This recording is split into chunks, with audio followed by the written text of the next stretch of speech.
Everywhere you look on the internet right now, there's business models being sold to you left and right. Drop shipping, Amazon FBA, agencies, copywriting, high ticket sales, crypto, coaching, content creation. I've personally tried many of these business models, and I've worked with clients and coached people in many of these business models. I've seen winners, I've seen losers. So in this video, I'm going to break down all of them, the pros, the cons, and which businesses actually work in 2026. And without further ado, let's get into it. Bismillah. We have 6 tiers. Generational wealth. Wallahi, this works. Respectable hustle. Just get a job, bro. Haram for your bank account. And worse than Epstein. We're going to rank all of these business models. I'll break them down in detail. First, let's go with crypto trading. Okay. Now, keep in mind, I've made a lot of money in crypto and in stock trading. Nothing crazy. I haven't made millions or anything like that. But stock trading was actually my first taste making money online. Okay. I've also dabbled in a lot of crypto trading. Let me make this clear. I am not a scholar to be giving fatwas on permissibility. So I'm only going to give my thoughts in this video regarding the permissibility of various business models. If you're investing into crypto for the long term, you believe in the thesis, let's say you like certain projects, they have real utility behind them. Okay. Then I'm going to say generational wealth. If you're going to sit here and say, oh, but it's just coins and blah. Look, bro, the US dollar is the biggest scam coin of all time. It's all a Ponzi scheme. Okay. So when it comes to things like Bitcoin, Ethereum, real crypto projects, the dollar is not any better. So whether you're holding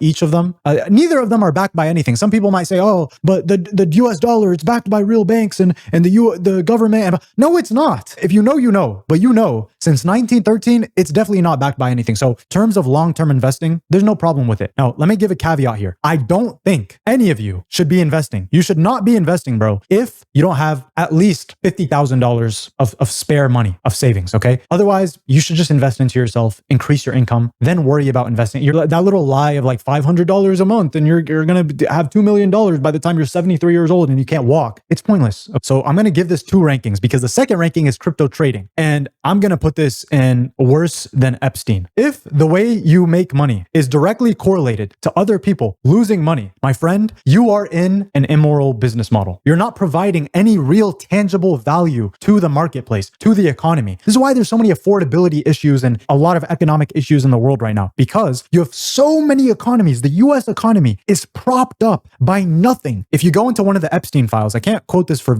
verbatim. So this is literally worse than this is like the same as Epstein or worse than it. One of the things that he says is make money, basically print money by moving numbers on a screen and doing this stuff like you're not doing any real work. You're just dabbling in stocks and derivatives and you're moving trillions of dollars across markets with nothing, no tangible productivity. He said, make money from that and let the goyim make money doing the real work. And my friend, if you do that, we obviously don't want to be goyim either, but you know what I mean? At least you can wear it with a badge of honor and saying you are doing something moral, providing real value to the marketplace. So that should be the foundation of any business you get into. Next, software as a service. Okay. This is one of the things that a lot of people can do in 2026 because AI has basically automated it. In fact, I've built multiple software tools for my own workflow so easily. You just prompt it, Claude Code, easy. That also means that everybody else in the world can build those softwares easily. And some of the biggest software companies are losing billions of dollars of market cap because of random AI models dropping. Okay. So this is an industry that I would say is in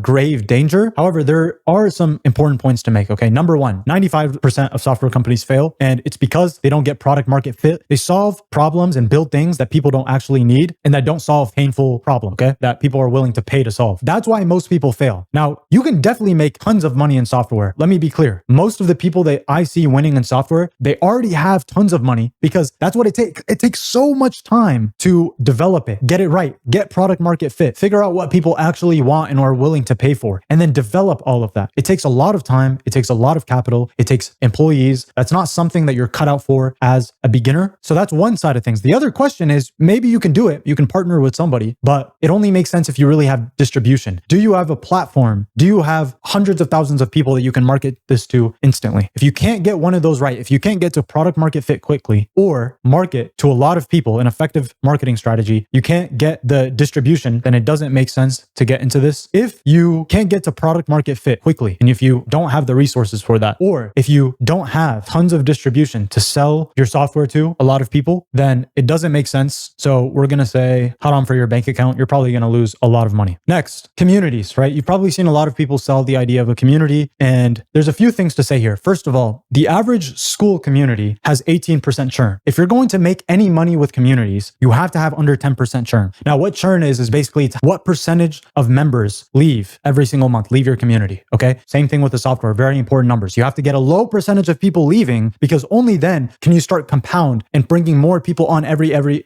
single month, getting the community to grow extremely fast. So you need low churn. Now, why do people churn so much in these communities? Well, very simply, it's because they don't have something that's reoccurring, right? People think that they're going to sell a course, some sort of info product, and keep somebody in a community month over month. But a course is a one-time thing. I log on, I take the course, I've consumed it, I got the value from it one time. It's not a reoccurring thing. You don't just magically get new value from the course every month. Now, this actually makes communities very lucrative if you're going to sell something high ticket. Like, I would definitely have a community with whatever high ticket thing you're selling. Maybe you charge 5K, 10K, 20K for a year of access. It makes sense, okay? Because you're still selling kind of a one-time thing, but you're selling it for a year. You're letting the community, the sense of belonging, cultivate in each member, right? So apart from that, the main thing that you want to make sure that you're doing if you're going to launch a community, ask yourself, what is the recurring value? What is the consumable? What is the thing that people are going to come to the community to every month and find new value that's worth the price that they're paying, okay? Because it can't be something info product related. It can be leads. It could be anything, right? Even the sense of community itself, of course, it has an inherent value. Like, if you have very high level people that are providing value to each other, that's valuable, right? But for the most part, you probably don't have that. And so I'm actually going to be putting this in, wallahi, this works. This is a great business model, especially if you're making content. And I believe in making content. In fact, I think where we're headed in the future with AI is people are going to want authenticity. They're going to want to have real connections. They're going to want to be in groups and in communities where they can connect with real people instead of AI avatars. This is definitely something that's good. I would recommend. You just have to understand distribution. You just have to understand how to build a culture, and you have to have something reoccurring that's valuable. Next, we have growth operating. So if you're not familiar with what this is, you basically go to a business owner, you pitch them, you say, hey, I'm going to help you improve this part of your business. And in exchange, I just want a percentage. Now, here's the key point with this business. Number one, you need to have a very clear value proposition. You still have to have a strong offer that shows them, I know what I'm doing.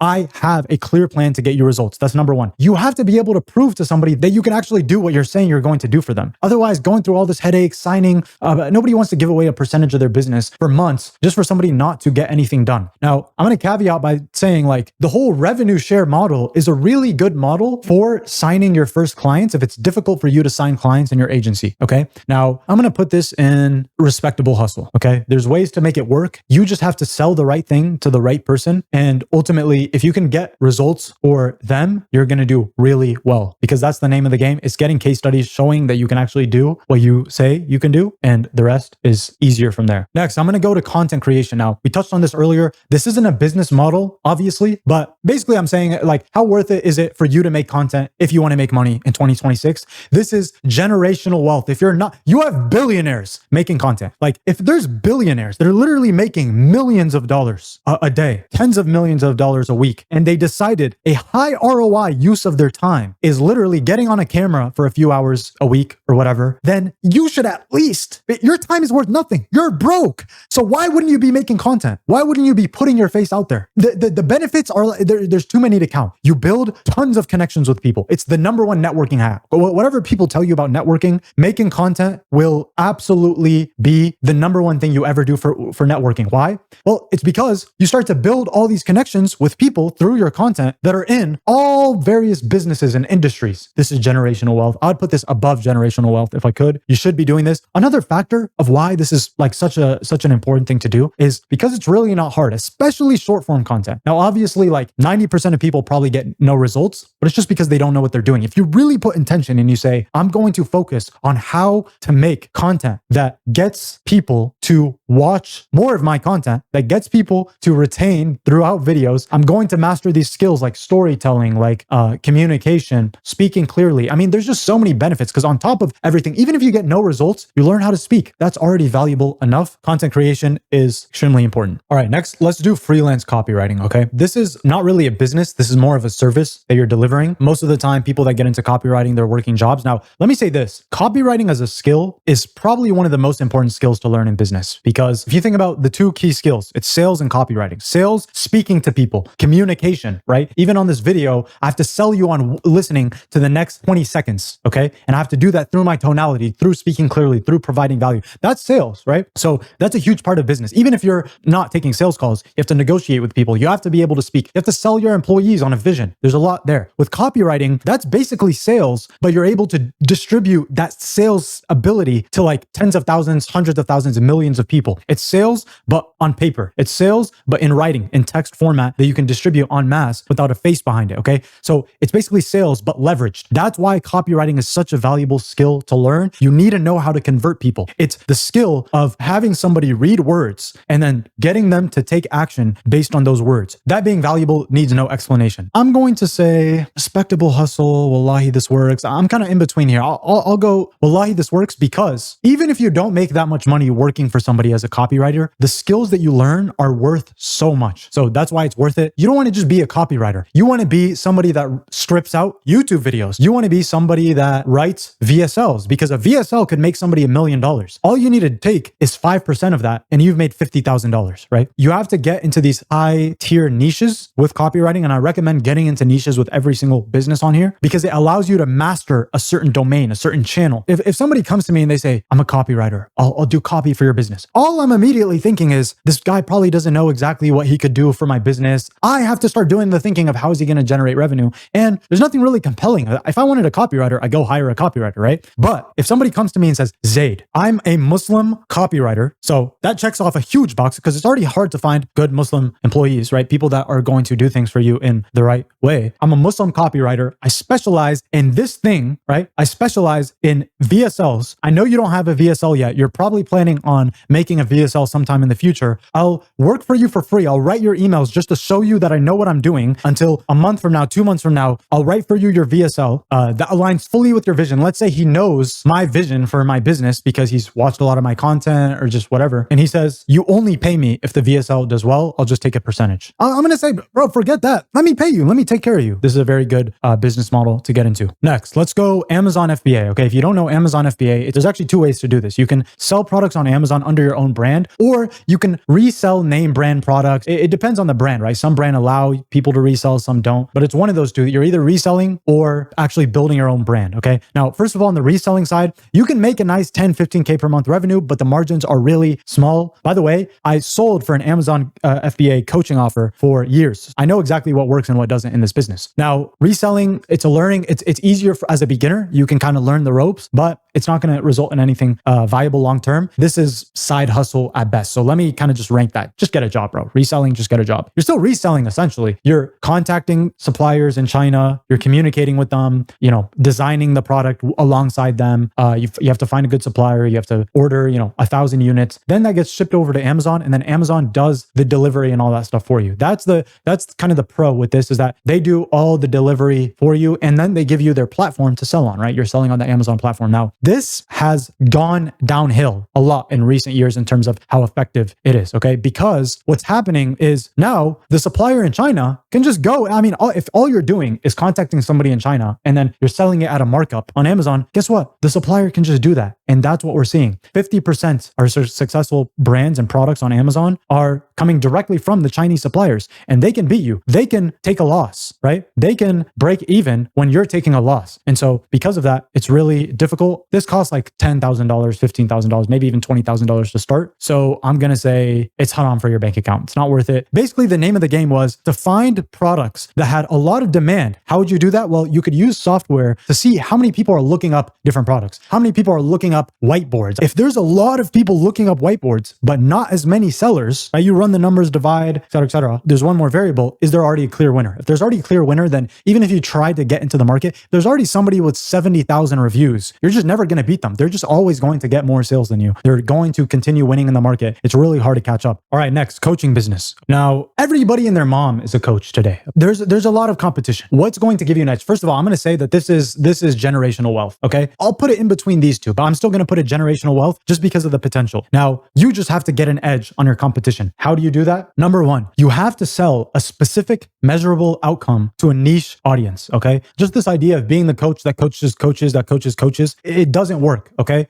You've seen it 1,000 times. It doesn't work. So you have to have a strong niche. You have to be locked in with your marketing, okay? What is the unique selling proposition? What's the unique message that you're delivering to people? By the way, these actually go really well together, content creation and coaching, okay? You have to be able to make a lot of content and build an audience that's niche where you're building a lot of credibility. Okay, that's the name of the game. And by the way, you have to give value that's not just found everywhere on the internet, right? If you sound exactly like other people, you're never going to win. But if you have a clear value proposition, then you can make it work. All you have to do is master content creation, have a clear offer that delivers a clear result. You have to prove that you're able to actually deliver that result, hopefully by getting some case studies. And if you have all that and you know how to market and you know how to sell, you have one of the best business models of all time. I mean, the margins are insane, 90%. There's not that many costs. It's relatively easy to run. You can do it, from home pretty easily. You don't need that much crazy equipment. So I would say coaching is definitely up there. Next, we'll do affiliate marketing. Okay. This is a business model with a lot of potential. In fact, I would say in terms of the most undercover millionaires, where it's nobody even knows that, you can get rich in silence with this, which is what I like about this business model. It's selling other people's stuff. An important disclaimer. You got to be really careful because a lot of tricks, the methods, and also the products that people promote in this industry for to affiliate for and to sell are haram. Gambling, alcohol, interest-based finance. Okay. There's a lot of sketchy stuff. There's also black hat marketing. Some people, they sell stuff and they just don't deliver anything. So they literally just scam people, right? So there's a lot of shady stuff going on. But if you're selling a legit product, then it's a legit business and you're literally just getting traffic for somebody. That's the business model. You can definitely do generational wealth with this. It's definitely a business model that it doesn't take much. You don't need a huge operation to be doing $1 million a month. You just need to get ads really dialed in. So there's a lot of leverage in that sense. However, at the same time, you might not know this, but the average affiliate marketer after a year makes $600 a month. Now, is that full-time affiliate marketing? Probably not, but it's a long-term play. There's a lot of compounding. I'm going to put this in respectable hustle. Next, let's do agency. Okay. This, I don't even need to say much. This is in generational wealth, S tier, great business model to get into. Starting an agency is so good, even as a beginner, because there's not that much capital investment. Okay. You don't need to go in and spend $20,000 to start an agency. The investment that you're making is in your time, but it's so good because you learn so many skills that you have to figure out. You have to dial in outreach. So you have to learn all the methods for that and how to do that. You have to dial in marketing, how to write copy. You have to dial in sales. Okay. And then you have to dial in onboarding somebody, retaining them, delivery. Okay. It's just a nice business model. Anybody can get into it as long as you can find something of value that's a service that you can deliver to others with a clear value proposition and a clear offer. It works. Next, high ticket sales. Okay. I started first making decent money in high ticket sales. I got straight to closing. Okay. I'm going to put this in Wallahi, this works. It's very simple. You're learning a really good skill to sell. First of all, business owners lie. They lie about lead flow. They lie about the nature of the job. Most positions are 100% commission, so there's no base pay. So there's a risk in that. Now, if you're getting into this business, which a lot of people are, and I'm not totally against it, you learn a lot of skills, but here would be my advice. Number one, expect not to make money for a little while, okay? 6 months, 8 months. It takes hopping around different opportunities, really building the skill up of sales until you find that offer that you're selling for that's actually good, because you don't want to sell for a bad offer. And so if you're selling bad products, you could be a good closer, a good salesperson, and still fail. So you have to be very meticulous about what kind of sales gig that you're getting, and you have to expect that it might take a while to find that gig. I would say that this is one of the fastest ways to a decent income, without a lot of overhead, without a lot of risk. The business owner is taking on the risk. You don't have to manage a bunch of employees, but it's really easy to find yourself in a sales job where you're basically you're just like a little rat doing outreach for them. You don't want to do that. And the main thing that you want to get right here is just finding that right offer to sell for. I'm going to put this in Wallahi, this works. Next, let's do branded e-commerce. Now, this is really lucrative. I'm going to put it in generational wealth. If you have the right product and you have the right skill set, I would say it's probably one of the fastest ways to make millions of dollars. It's also nice because you don't necessarily have to put yourself out there, but obviously that doesn't mean it's easy. Let me just kind of break down the pros, cons. I have a few friends that are doing really well in e-commerce, millions of dollars. Here's my understanding from them. What makes this business work? Number one, most important thing with e-commerce is you have to learn how to make tons of ads. Copywriting is a crucial skill. So if you don't know copywriting, if you don't master copywriting, actually, you're not going to win in this. So it's a prerequisite. You have to be really good at writing ads, whether it's video ads, static image ads. You have to be really good at it, making creatives, okay? Whether it's distributing, getting other people to record the ads for you, you recording the ads. And then obviously you have to know how to run ads. Running ads is pretty straightforward, okay? You can hire somebody to run ads for you, but the day-to-day, the grueling work is you always have to be making new ads, giving that to Facebook so that they can find the winning ads that actually make money. Apart from that, obviously having a good product, supply chain, all that stuff, it's pretty self-explanatory. So writing ads, picking the right product, if you have those two together, you can make a lot of money on ads. If anything goes wrong in the ad account or your ads are failing, you're burning through money. The ad account being shut down, your business just went to zero. While you still have payroll, you still have expenses, and you have a bunch of product sitting in a warehouse that's eating cash. So there's some risks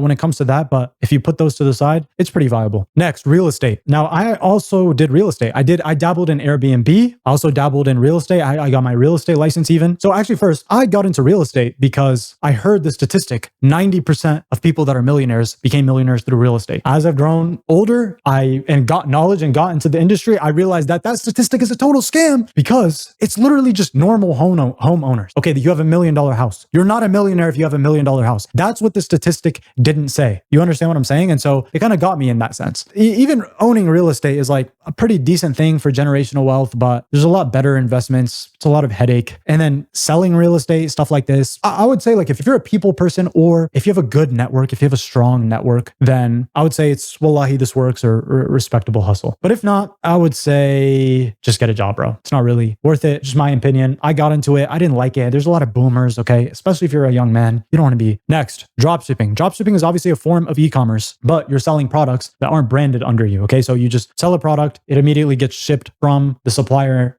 in China. So it's low risk in the sense that you don't have to deal with huge amounts of inventory and you can get into it fairly easily, which is what most people say, but that's not the case actually. If you get into dropshipping, people are going to convince you that, oh yeah, you just test a few products out, a few $100s and then hit a winner and then you 10K per month. That's not how it works, okay? If you get into dropshipping, what happens for most people is you spend thousands of dollars to get a winning product. So you should just expect that from the get-go, okay? You're going to need to spend thousands of dollars, not just to get a winning product, but just to figure out the game. How do ads work? You're probably going to make some mistakes. And by the way, that's a rule of thumb that I would say for most businesses is like never get into a business and be like especially as a beginner and be like, yeah, I'm going to make a bunch of money like the first 2 months with this. You're probably going to get cooked. So trust me, we all thought we were going to do it. We're going to just get into a business model, spend a little bit of money, and in 2 months, we're going to be at 10K per month chilling on a beach. That's not how it works ever. So rule of thumb is to always expect the businesses that you get into, like it's probably going to take some time and some capital to make it work. Leave it at respectable hustle. Also, there's a bit of ikhtilaf here on whether this is halal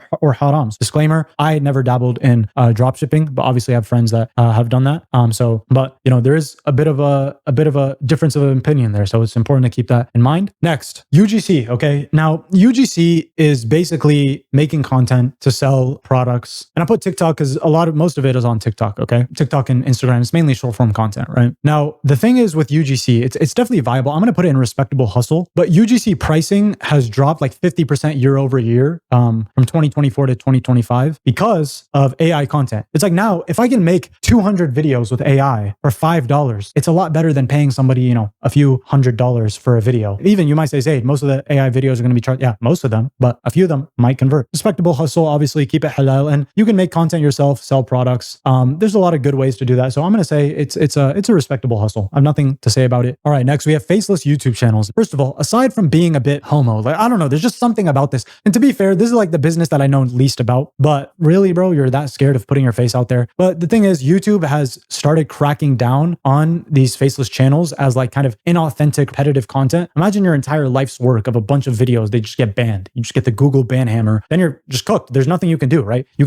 can appeal and stuff, but you know, that process is very sticky. And overall, like I would say as a general principle, it's like if you know how to make good content, then either work for somebody else that makes content or you make content yourself. Okay. Stop being scared. And you might be able to make a little side passive income from this, but you know, of maybe 2-3K a month. I don't know. But also like the software expenses are pretty high. You might have $1,000 in expenses between editors and actually more than that, probably between editors and the AI software that you need. So I'm going to put this and just get a job, bro. Now, lastly, we have info products. We also have AI agency. Now, here's the problem with info products specifically. If it's not really good, if it's not top 1%, it's bad because I can get tons of knowledge from AI. So if I have this machine that can generate knowledge on demand for basically free, it's very difficult to make a value proposition or to deliver tons of value with info that can't be received from an AI. Now, here's the thing though. If you have proprietary data and experience, then ultimately AI, its output, its knowledge, the information you get from it, it's usually generic because it's just the average. The way AI works, it's the average of everything. It's just averageness. It takes trillions of words. They calculate the connections between each word and AI just predicts those connections based on what you say. So it's just predicting the average, which means pretty generic output. So it's not always lucrative knowledge. But if you have proprietary information, then you can deliver that. So I'm going to say, wallahi, this works. You just have to make sure you actually get results for people. That's the main thing. Now, when it comes to an AI agency, this is probably the number one business model that I'm liking going into 2026. Okay. And that's for a few reasons. Number one, obviously, everybody's hearing AI and they're like, I want to be a part of this, right? All the boomers, there's tons of business owners. They're not implementing this stuff properly. Okay. But apart from that, I would say that in this, there's a very unique opportunity. And this happens every time there's something new. If you know what you're doing, you're able to do so much compared to the people that have no idea what's going on, right? If I know about Bitcoin before everybody else, I have such an edge. If I know about AI before everybody else, you almost have that knowledge. You know AI is going to be huge, but most people, they're just sitting there on ChatGPT, just doing basic queries. They don't really know anything about it. Whereas there's some power users, it doesn't take that much to learn. You're able to launch dozens and 100 AI agents working for you at once. That leverage is just, it doesn't compare to anything else. And so it's really easy to sell something with AI that just feels cool. It's AI, it's cool. I'm going to sell it because it's AI. That's not what I'm talking about here. Which, by the way, this is not a respectable hustle. I'm going to call this, it's hard to even say generational wealth, right? Because I'm saying this is viable in 2026 and the next few years, right? Long term, who knows? But what I was going to say is that you don't want to sell something just because it's AI. Hey, I'm going to stick AI on this and it's going to sell. You must sell something where the offer gives a clear, tangible, measurable financial benefit to the business owner, and just sell to business owners. Don't even try selling to consumers with this, because business owners can get so much more out of it. You just have to be able to clearly communicate, this is how much more money you're going to make as a result of this, and then package an offer around that. If you don't make that money, then you don't pay anything, whatever the offer might be. So that's the tier list. I hope this saves you tons of pain and money from starting the wrong business and gives you a clear understanding, regardless of what business you get into. I have a Telegram channel in the description with hundreds and hundreds of free voice notes of sauce, both on these business models, the AI business model, basically everything that I know about making money and self-mastery as a young man, I post there. I hope this is valuable for you, inshallah. And with that being said, assalamu alaikum wa rahmatullahi wa barakatuh.